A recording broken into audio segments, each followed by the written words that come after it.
What are some of the key quality of care issues? Substitution of medicine. You say you gave amoxiclav, but you really gave amoxicillin.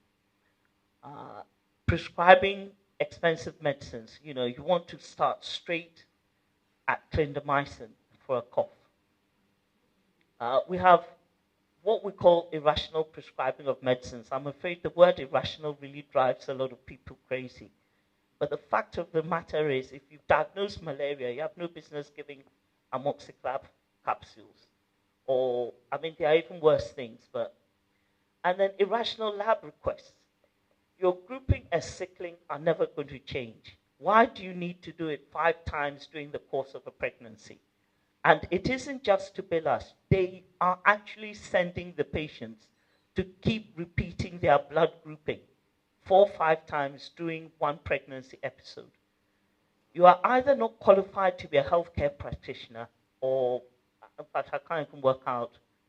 But these things are happening. Then, a lot of diagnoses just are not backed up by any clinical findings.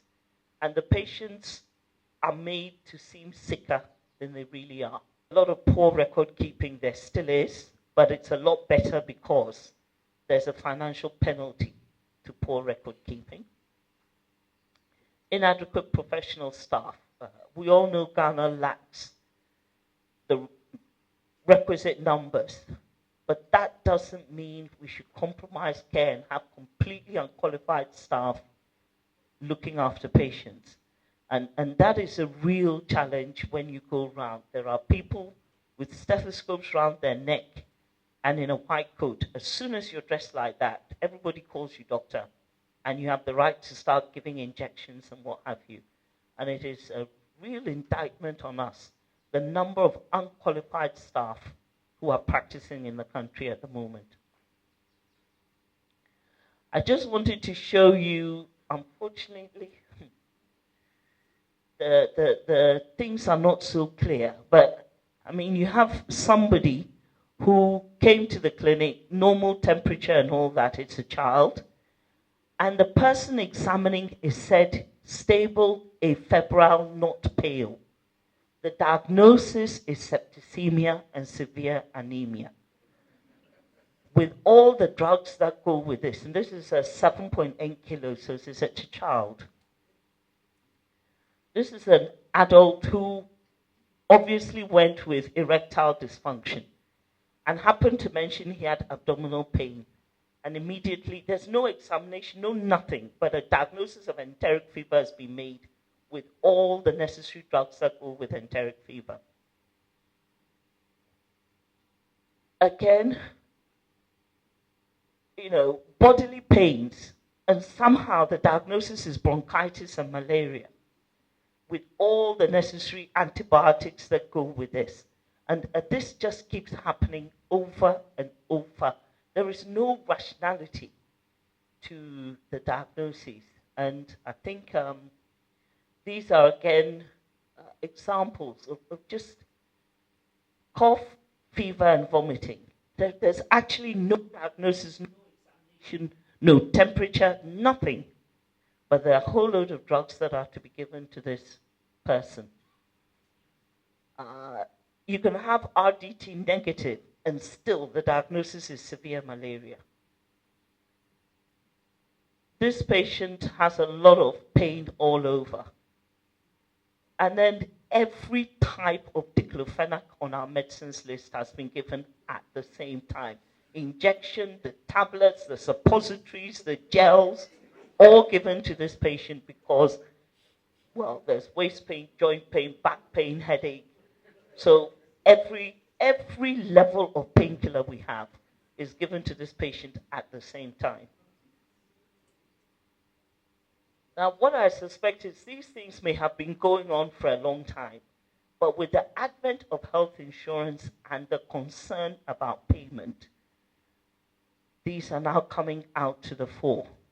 And I think we all need to use the power of the health insurance or the power of payment to try to begin to drive quality. This one on the left is just for fun. It says, knocked down by mutton. and had cuts on face and hands. The diagnosis is RTI. That's respiratory tract infection. But you see, I question the caliber of the person seeing the patient. If you can actually write knocked down by mutton, I'm not sure you should be seeing patients. And I'm afraid the list of medications are an arm and a leg long. Presumably, I don't know, a goat or something ran into the person. But I mean, knocked down by mutton.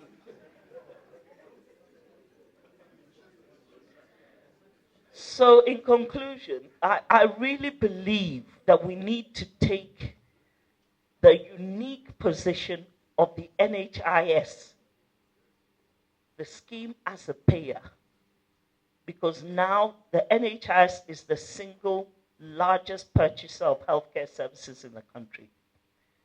We need to use that purchasing power to enforce the policies and the quality improvement we're looking for in this country.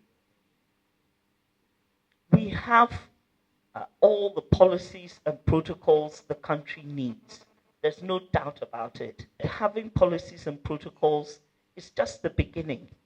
How do we actually follow up, enforce, monitor, supervise to make sure it is making a difference? And you can see that there are so many policies that we are using to actually process our claims. But I'm not sure the healthcare providers are even aware of some of the policies. Therefore, they don't adhere to them. So my plea to my fellow healthcare professionals is, let's use the purchasing power of the NHIS. And that is the scheme, not the authority, but the scheme to actually make a difference in quality improvement in the healthcare in Ghana.